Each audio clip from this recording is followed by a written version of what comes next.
Olá, crianças do quinto ano, tá tudo bem com vocês? Vamos começar a nossa 7ª aula de História juntos?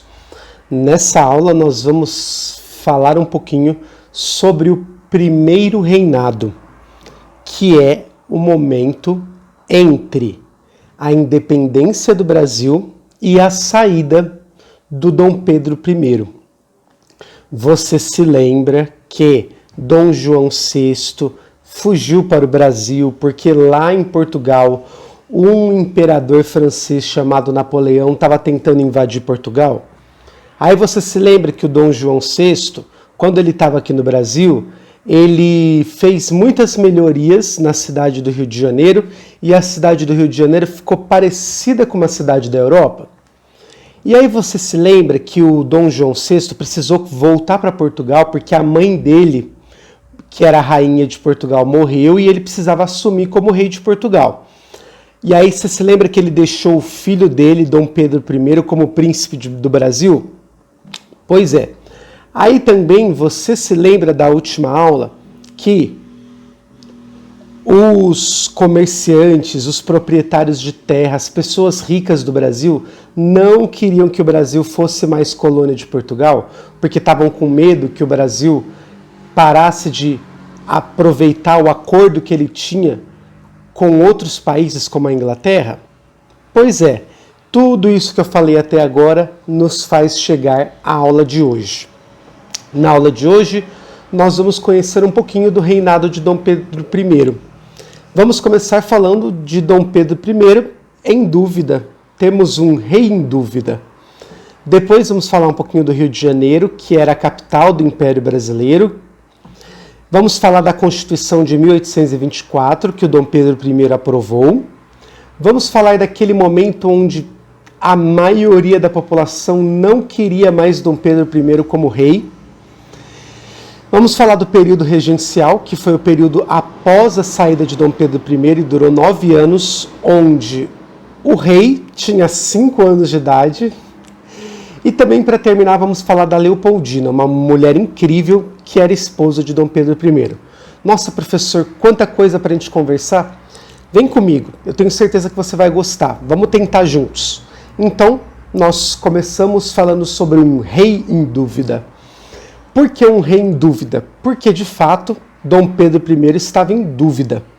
Dom Pedro I estava pensando em seu irmão e sua mãe, que queriam que o seu irmão ocupasse o trono de Portugal.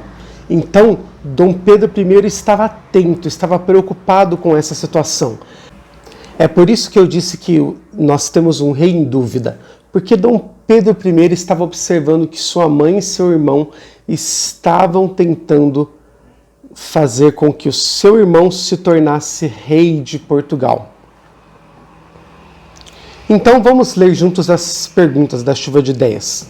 O que as pessoas estão fazendo? Bom, essas pessoas são a mãe de Dom Pedro e seu irmão. Então, sua mãe Carlota Joaquina e seu irmão Dom Miguel estavam querendo tomar o trono de Portugal de Dom Pedro I. Porque se você observar a sucessão, ou seja, se você pensar quem seria o próximo na linha sucessória aí, quem seria o próximo a assumir o trono de Portugal, seria Dom Pedro I, porque ele é o irmão mais velho.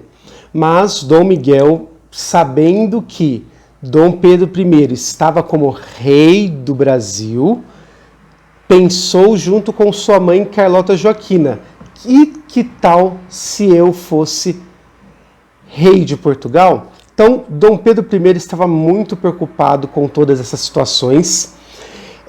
Quem você imagina que seja a figura principal? Bom, a figura principal, como eu acabei de te dizer, é Dom Pedro I. E aí a outra pergunta é, como você imagina que tenha sido o governo de Dom Pedro I após a independência do Brasil? O que você acha? Você acha que foi tranquilo, de boa na lagoa, suave na nave? Dom Pedro I governou com tranquilidade, todo mundo gostava dele, achava ele legalzinho? Não.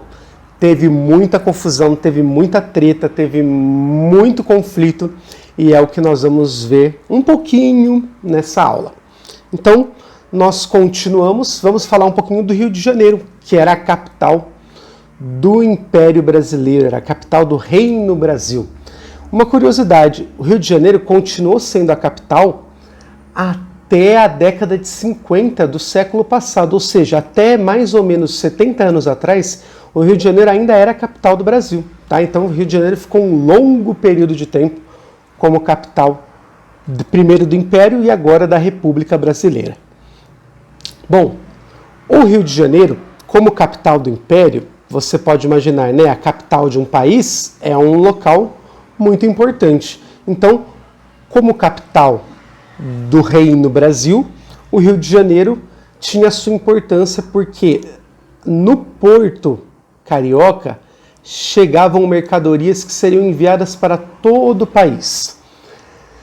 Uma característica triste do Rio de Janeiro é que ainda durante o Império a população de escravos, ao invés de diminuir, na verdade aumentou. Durante o Império, a população de escravos quase chegou à metade da população da cidade. Então você podia dizer que a cada 3 pessoas que moravam no Rio de Janeiro, pelo menos uma era escrava. Tirando a parte triste da escravidão, que permaneceu até praticamente o final do Império Brasileiro, algumas coisas foram melhorando na capital do Reino Brasil. Em 1839, portanto, aí mais de 16 anos após a independência do Brasil, o Rio de Janeiro contava com ônibus puxados por animais. Em 1847 foi feita a primeira organização do trânsito na cidade. Então, o rei decidiu qual via teria mão dupla, poderia ir e vir carros, ou qual via somente passaria carros em uma direção, qual via passaria na outra direção, dessa forma organizando o trânsito da cidade. Mas isso foi feito só em 1847. E lá em 1871 começaram a circular na capital do Império os primeiros bondes a vapor.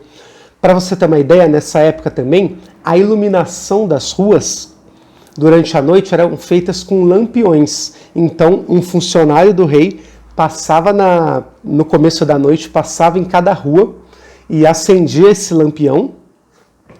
E durante a noite ele ia, caso precisasse, né, ir reacendendo esse lampião. Depois, essa iluminação pública começou a ser a gás, então ficou um pouco mais fácil de fazer esse controle, mas a iluminação pública, como a gente conhece hoje elétrica, demorou muito tempo para existir no Brasil.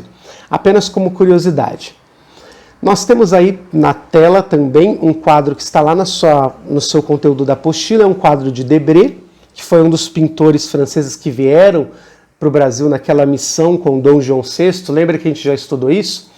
E aí o Debré tentou representar a realidade do cotidiano, né, do dia a dia da cidade carioca aí.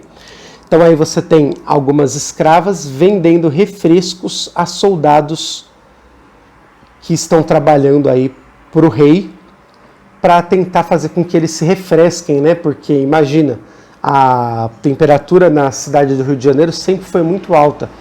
Quase todo ano ficava aí próxima dos 30, entre os 30 e 40 graus. Bom, falamos um pouquinho de como era a capital do Império. Vamos falar agora da Constituição de 1824. Mas primeiro eu preciso saber se você entende o que significa a palavra Constituição. Por que nós estamos estudando isso? Por que isso é importante? Bom, a Constituição é o conjunto de leis mais importantes de um país, de um reino, de uma república. A Constituição de 1824 foi a primeira Constituição brasileira. Foi o primeiro conjunto de leis aprovadas para o Brasil como país independente. Até a Constituição de 1824, o Brasil ainda obedecia às leis de Portugal, tá? E aí a gente vai analisar essa Constituição comparando a Constituição de 1824 com a Constituição atual. O nosso país, o conjunto de leis mais importantes do nosso país atualmente, é a Constituição de 1988. Então, vejam aí que da Constituição de 1824 para a de 1988 Se passaram aí mais de 150 anos, né? Vamos entender então o que as duas têm de semelhanças e de diferenças. Bom, a primeira diferença, a Constituição de 1824 dizia que o reino do Brasil era uma monarquia hereditária. O que significa isso? Monarquia significa que o Brasil teria um rei ou uma rainha. Hereditária significa que o próximo rei ou a próxima rainha seria necessariamente um filho ou uma filha do rei atual. Diferente de hoje em dia. Hoje em dia nós não temos um rei. Hoje nosso país é uma república presidencialista. O que significa isso? Que as pessoas votam em um presidente e esse presidente é responsável por governar o país e decidir os ministros, as pessoas que vão ser responsáveis por cada uma das áreas que o país precisa ser governado. A Constituição de 1824, igual à Constituição atual, também tinha o poder executivo, o poder legislativo e o poder judiciário. Uma diferença entre as duas é que em 1824 nós tínhamos o poder moderador. O que é o poder moderador? É um poder que o rei tinha de anular, de eliminar alguma decisão de um dos outros poderes. Então imagina que o poder legislativo criou uma lei que o rei não gostou. O rei podia cancelar aquela lei, podia dizer que aquela lei não tinha efeito. Tá? Esse era o poder moderador. Vamos imaginar que um juiz decidiu uma coisa que o rei não gostou. O rei podia ir lá e cancelar a decisão desse juiz. Esse é o poder moderador que hoje não existe mais. Hoje, se o presidente não gostar de algo que um deputado, alguma lei que um deputado criou, ele não pode fazer nada, porque os três poderes são independentes. Os poderes trabalham de forma independente entre si. Bom, o que é isso, professor, que você falou? O que são esses poderes? Executivo, legislativo e judiciário. Basicamente, o executivo, ele administra o Estado.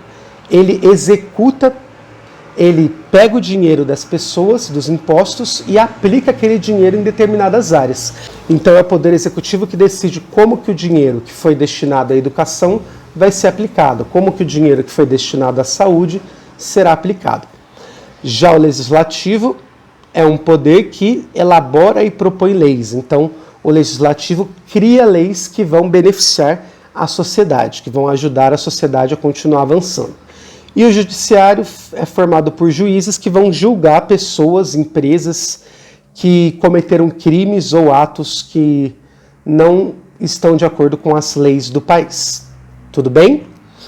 Coisas interessantes da Constituição de 1824 que você pode aprender, pode ser legal de você aprender. Na Constituição de 1824, só podiam votar quem tivesse mais que uma certa quantia de dinheiro.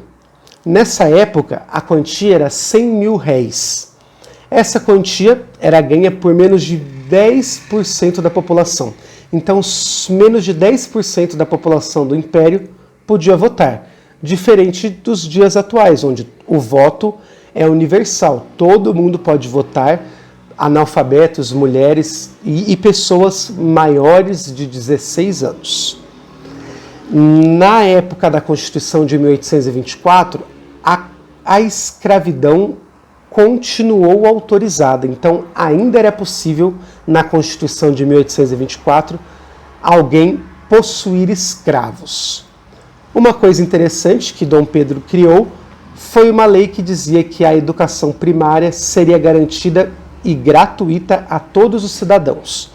Mas o problema é que quem era cidadão nessa época? Todo mundo que não era escravo. A população escrava era só uma metade da população, né? Então só metade da população podia desfrutar desse direito de ter educação primária gratuita. Mas no final das contas, esse texto da educação primária gratuita só ficou na legislação, só ficou na Constituição, porque a educação pública gratuita começou a avançar no Brasil só a partir do início da República, lá em 1889. A gente continua a nossa aula falando do momento onde Dom Pedro precisou abandonar o trono. Pois é, Dom Pedro desistiu de ser rei do Brasil, não dava mais certo, vamos entender por que Dom Pedro desistiu de ser rei do Brasil. Posso te dar um spoiler. Porque estavam rolando muitas confusões nos estados brasileiros e que os grandes latifundiários, os grandes proprietários de terras, pessoas ricas, estavam descontentes com a administração de Dom Pedro I. Quem também estava descontente com a administração do Dom Pedro I eram os políticos, porque Dom Pedro usava muito do poder moderador. Então os políticos decidiam alguma coisa, Dom Pedro ia lá e falava: essa lei não, essa decisão não está certa, não quero essa decisão. Então Dom Pedro reinava muito e isso incomodava os políticos da época. Uma das pessoas que estavam muito incomodadas com as decisões de Dom Pedro I e criticava muito Dom Pedro I era o Líbero Badaró, que era um jornalista da época que queria o fim da monarquia. Esse jornalista ele foi morto. Ele foi morto por um estrangeiro que era a favor de Dom Pedro I. Então aí tem um desenho, um retrato de Líbero Badaró. Outro motivo que fez com que Dom Pedro I decidisse cair fora do Reino do Brasil foi a Noite das Garrafadas. Nesse dia aconteceu um conflito entre brasileiros e portugueses. Por quê? Os portugueses iam dar uma festa em comemoração a Dom Pedro I, né, em comemoração ao seu reinado. E nesse dia os brasileiros chegaram e começaram um quebra-pau com os portugueses, uma confusão, uma briga. Por que chama a Noite das Garrafadas? Porque para brigar com os portugueses, os brasileiros tacavam garrafas e pedras. Então aí mais um motivo para Dom Pedro I ir embora, vazar do Brasil. Outro motivo foi a Guerra da Cisplatina. O que foi essa guerra? O Brasil, até 1824, pertencia ao Brasil o Uruguai. O território que atualmente está o país Uruguai, pertencia ao Brasil.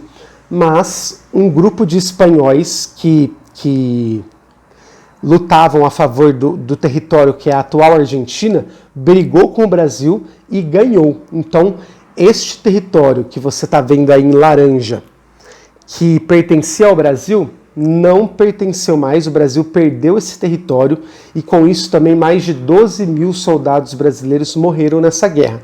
Então mais uma coisa que colocou a popularidade do Dom Pedro I lá para baixo. Então Dom Pedro I estava no paredão, todo mundo queria que ele saísse. O que aconteceu? Em um certo dia, Dom Pedro I decide abdicar do poder. Então ele sai do poder com a seguinte frase: aqui está a minha abdicação, desejo que sejam felizes, retiro-me para a Europa e deixo um país que amei e que ainda amo. E aí você tem aí um quadro que representa esse momento. Perceba que o filho de Dom Pedro I, Dom Pedro II, está aqui no colo da mãe, chorando nesse momento difícil, onde o pai abandona o trono e volta para Portugal. Tem um outro detalhe aí que tem a ver com a nossa chuva de ideias. Lembra que eu falei para você que a mãe do Dom Pedro I e seu irmão estavam querendo assumir o trono de Portugal? Pois é, o irmão de Dom Pedro assumiu o trono de Portugal. Então Dom Pedro, sabendo disso, esse foi também um dos motivos que fez com que ele fosse correndo para Portugal para evitar que o irmão mais novo assumisse o trono com a morte de Dom João VI. Belezinha? Vamos continuar então? Vamos continuar lendo agora esta frase. Preste atenção no momento de despedida, no momento de partida de Dom Pedro I. As crônicas da época pintam de uma maneira emocionante o momento em que Pedro I, depois da abdicação, se foi despedir do filho imperador. É noite. O monarca menino dorme tranquilamente no seu leito de criança. Dom Pedro entra no quarto e para junto do menino. Não tem coragem de acordá-lo. Fita-o, quer dizer, olha-o demoradamente. As lágrimas ensopam-lhe os olhos. Os soluços vão sufocar-lhe a garganta e ele, temendo aquela fraqueza, sai do aposento, enxugando os olhos. Então, o texto aí de um historiador diz que Dom Pedro I nem se despediu do filho criança. Ele rumou a Portugal e nem conseguiu falar tchau para seu filho Dom Pedro II, que assume o trono. Mas ele tinha 5 anos de idade quando ele assumiu o trono. Uma criança de 5 anos de idade pode ser rei de um país? Não sei. E aí, o que vocês acham? Os deputados, os senadores da época não concordavam com isso. Então, por isso, começou no Brasil o período regencial. O período regencial foi um período de 9 anos onde senadores governaram o Brasil. Um conjunto de 3 senadores esse conjunto de 3 senadores mudavam, tá? A cada 3 anos mudavam um conjunto de senadores que governavam o Brasil. Olha aqui o Dom Pedro II, que bonitinho, que tchuco. Ele era uma criancinha quando virou rei do Brasil, hein? Aí depois ele foi assumir lá com 16 anos, mas isso é assunto para uma outra história.